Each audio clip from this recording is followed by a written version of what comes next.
Mario Marchese has gained widespread recognition as a children's magician, but his act truly has a much more universal appeal. This was made clear by the laughter and standing ovation he received at his lecture for the Parent Assembly of the Society of American Magicians in early April. Hi, it's Herb Scher from the Parent Assembly. Thanks for checking out our interview with Mario, which is the second episode in our series. One of the fascinating things about Mario, who is also known as Mario the Maker Magician, is that his act uses robotics and programming to allow an incredible suite of homegrown props that he's constructed spring magically to life. But even with the technology, it's all still connected and rooted to traditions of magic, vaudeville, and slapstick, live performance that's at the heart of his act. Thanks to Mario and also to his wife Katie for spending some extra time with us after the lecture for this interview with Mario.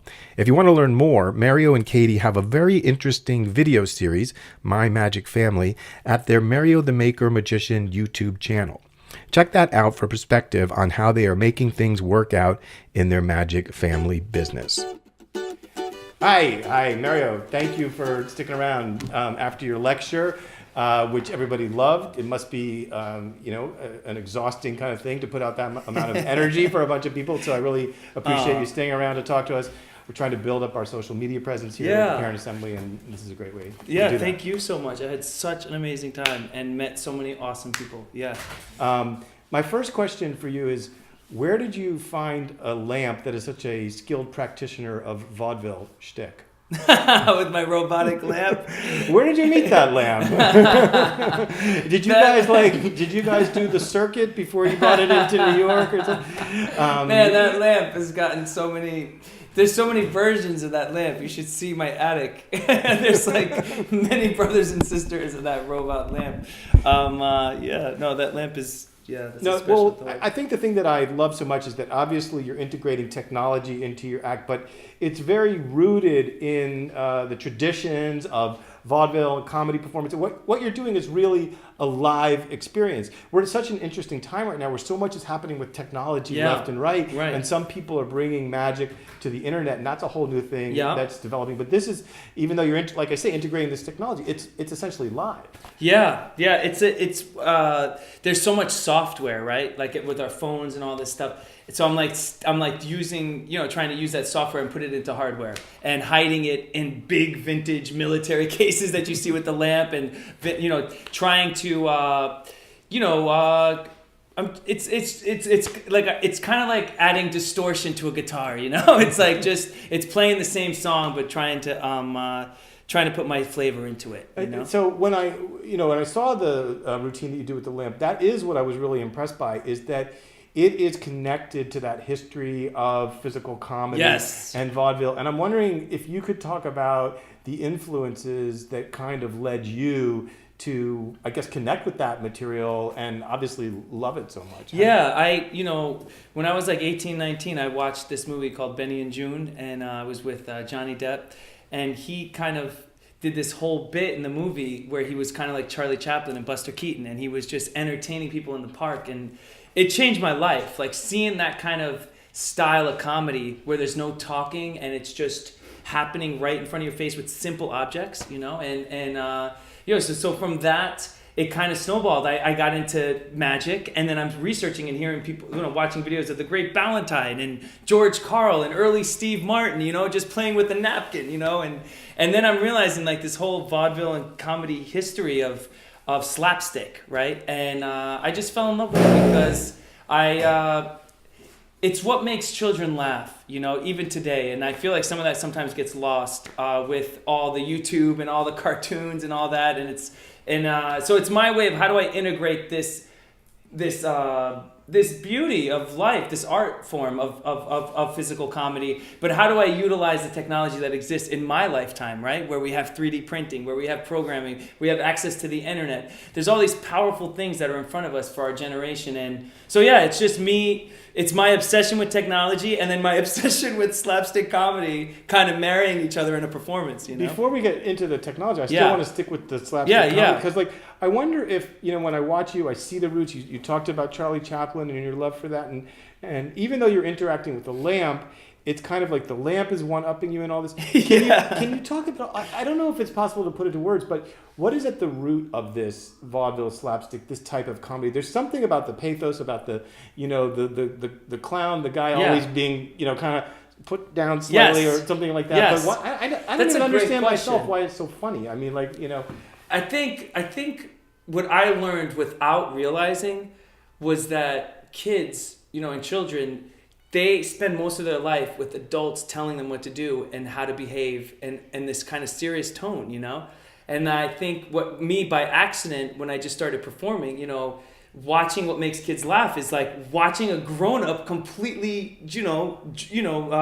act like a fool. It's like this insane thing for a child. When you see it right and things are dropping and things are breaking and things are knocking over, it's funny because they're not used to seeing that, because an adult is always trying to keep it all together, you know, especially in front of kids, right? And, you know, I was in China this year. I was in Beijing. In Shenzhen Maker Fair. And it was my first time performing to an audience of such a different culture. And it was amazing what they laughed at compared to us in America and what we laugh at. The slapstick stuff was just elevated. They laughed even harder. It was just crazy to me. And I just realized it's like what we see in a daily basis, and then what we don't see is probably what we laugh at, you know? And for them, I think they probably even see it more in their culture of adults acting more serious, maybe. I don't know. But it's a fascinating thing. You know, it really is. It's a fascinating thing of what makes us laugh. You know?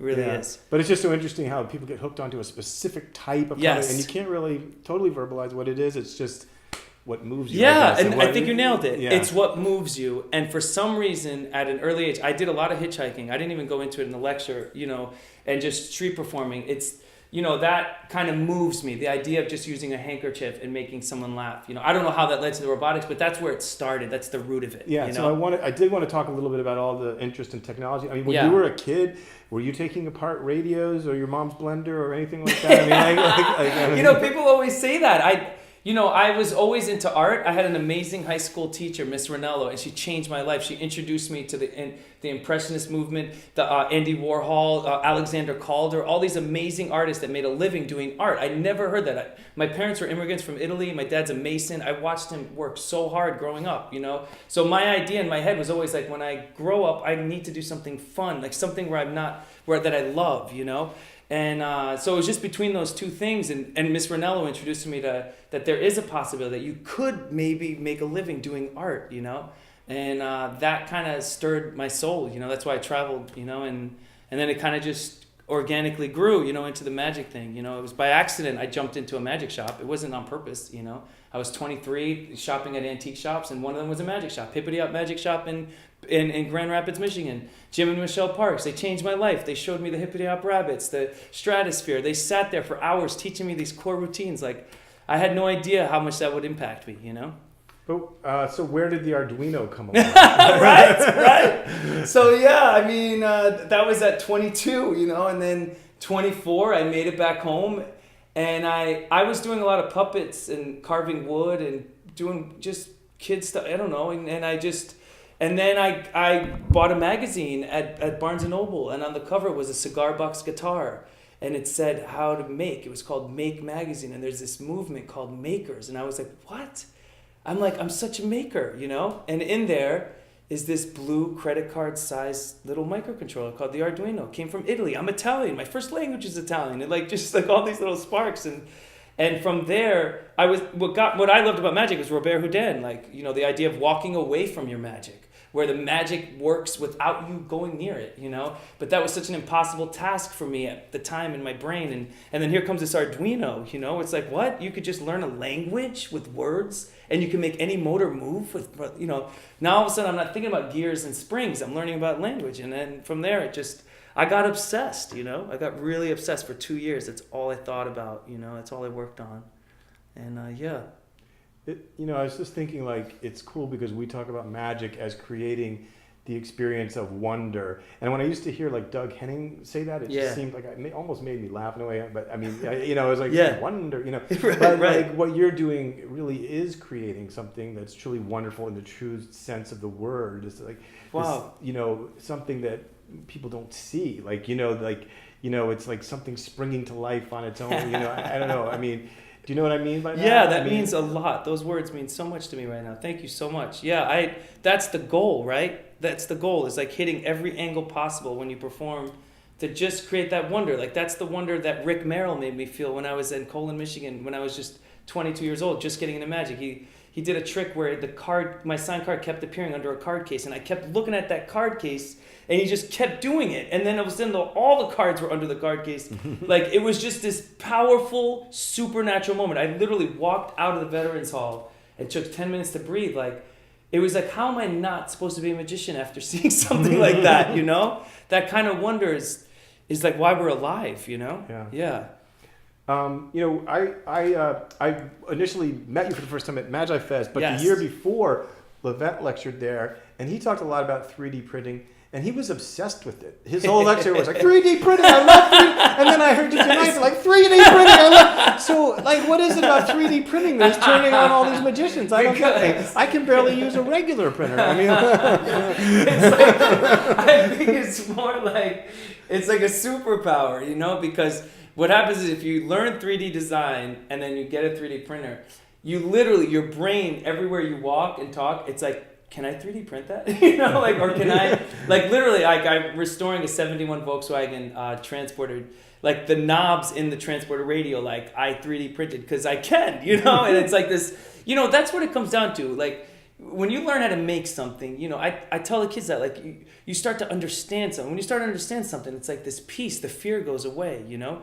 And I always tell kids that at the end of my show. I forgot to do it tonight at the lecture, like, you know, I tell them to grab all the money in the world, put it in their pocket, get the biggest toy, hold on to it. And then I say to them, look at that toy. It can break, you can lose it, someone can take it away from you. But when you learn how to make something, when you learn something new, nobody can take that away from you. And I mean that. That's a reflection of my show. These things break every week, but I can 3D print the part, you know? And I have spare 3D printed parts when I go on tour, you know? So it's a symbol of more than just 3D print. It's a symbol of like everything is temporary and letting go, you know? It's like I'm not going to buy some big fancy thing that's thousands of dollars and just keep it clean all the time, you know? And just like I like the idea of just the idea that things break. It's the truth. Everything outside of us is temporary, man. Everything is going to die, you know? We have now, you know? And the idea of capturing the moment is the most realist thing we have. I don't mean to get cheesy about it, but it's an important thing in my show, you know? To show the essence of temporary, you know? And to enjoy the moment, you know?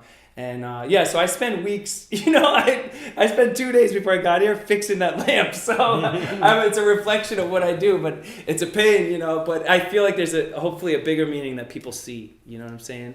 I mean, it's like listening to you say that, it kind of connects into the whole DIY aspect of what you're doing, both in terms of the show that you put together and your props and all that, and also the way you guys manage your whole, you know, your whole business and your whole career with Katie doing the marketing and you guys like going out yourself and, you know, booking these things for what? I mean, that's like, it seems to me a larger ethos. Oh, 100%. We show up with 2 kids. I have a 3-year-old and a 6-year-old. We show up in Detroit, Michigan at the NBC studios and people are looking at us like we're nuts. My kids are running around the green room dumping coffee. It's like, yeah, it's a family business, you know? We travel as a family. It's real life, you know? And it's like if it causes stir, that's fine because you know what? Those kids tomorrow, they're going to be 18 years old and running away and cursing at me. But right now, they're all about us, you know? And like that's what kids magic is to me too. That's like the whole point, you know, is like, how do we bring this in every aspect of our life, you know? And it's hard and it stinks sometimes. Like we have crazy tours where it's really tough. But in the big picture, I'm hoping that my kids see it, that why we're doing this, you know? And I hope that people see it, you know, when we do our lectures and stuff, yeah. How old are your kids now? I have a 6-year-old, Gigi Antoinette, and I have a 3-year-old, Bear Gideon. And Gigi is just a firecracker. She is no joke. She's the type of kid, she'll go to the park and she'll yell at everyone and say, I'm climbing up that hill. You guys are coming? If you're not, I don't care. And she'll go, you know, and Bear's the opposite. He's like super laid back. Wherever you put him, he stays. But what am I saying? I'm just saying that like it's a roller coaster and it's been, you know, it's fun her seeing my show evolve and her helping me set up every show. And I'm curious to see maybe they'll end up being lawyers and living on a golf course. I don't know. Yeah. We'll see what happens. I think kids rebel from their parents. There's no predicting. I'm sorry, I don't get off topic here. No. This was actually my next question, which is how do they relate to what you do? Like, I mean, what's their relationship to what you do? Gigi is she loves making stuff. I haven't pushed the 3D printing and the electronic stuff as much as I should be, but I am not worried about it because every day she wakes up and in the dining room, there's the lamp, there's all my robotic elements all over. I'm soldering everywhere, She knows how to use a hot glue gun, we've soldered together. So she's and she helps me with the bus. She checks the oil every morning on the Volkswagen bus, so she knows when the oil's full, if it's too dark, if we need to do an oil change. So she learned how to use a sander 2 weeks ago. We were sanding the floors of the bus, So I got her a gas mask and goggles, So I don't know.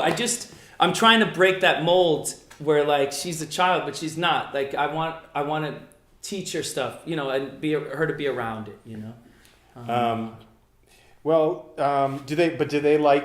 I mean, are they tired of seeing you perform, or 100%, by 100%. Yeah, They're totally tired of seeing me. My Gigi, she's like, "Are you kidding me?" I was talking earlier about how she never got picked the first tour we went, and I didn't realize how much it was impacting her because I never pick her, because we have all these live on. And then one show in Austin, Texas, she shouts out at the end in front of 200 kids, like, "Daddy, you're not even funny anymore!" And everyone stopped in the audience, and I was like, "That's my daughter, Gigi." But it was a hard lesson because I spend my days entertaining other people's kids, and I'm not paying attention to my own, And I picked her the next two shows, and so it's a balance, you know what I mean? There's a lot of people that are in the children's industry that don't have kids. I noticed that on Sesame Street when we did the set, when we were, there's. Because you dedicate so much of your time to children, maybe that's why. I don't know, but it is a family thing for us. It's a real family thing for us, we'll see how long the ride lasts. Yeah. All right. Well, let me wrap it up with this one last thing here, which is that I know that I want to see if you can pass along a recommendation to other magicians, and I know that you were saying today, you were a little concerned that people were going to, take your material or something like that. But I don't think people are... Let me start this over. It's okay. I'm going to do an edit here. What I want to get at is what recommendations would you have for other magicians? And it's not how can they copy you, but if they were to be inspired by you, what would that mean? What would that be? What can you recommend to other magicians? I mean, I for me, it's follow your curiosity, when I was living in Nyack, I was working as a waiter, and I just got obsessed with learning how to cut people's hair, and I just started cutting people's hair, my friends' hairs, and just doing it for 6 months. I don't know why I did it, but I look back on it and I realized to condition our minds to not be afraid to challenge ourselves with new skills, because then from that challenge, I was like, wow, I did a pretty good job. Then when I started learning soldering, I wasn't as scared. It was whatever, if it doesn't work, who cares?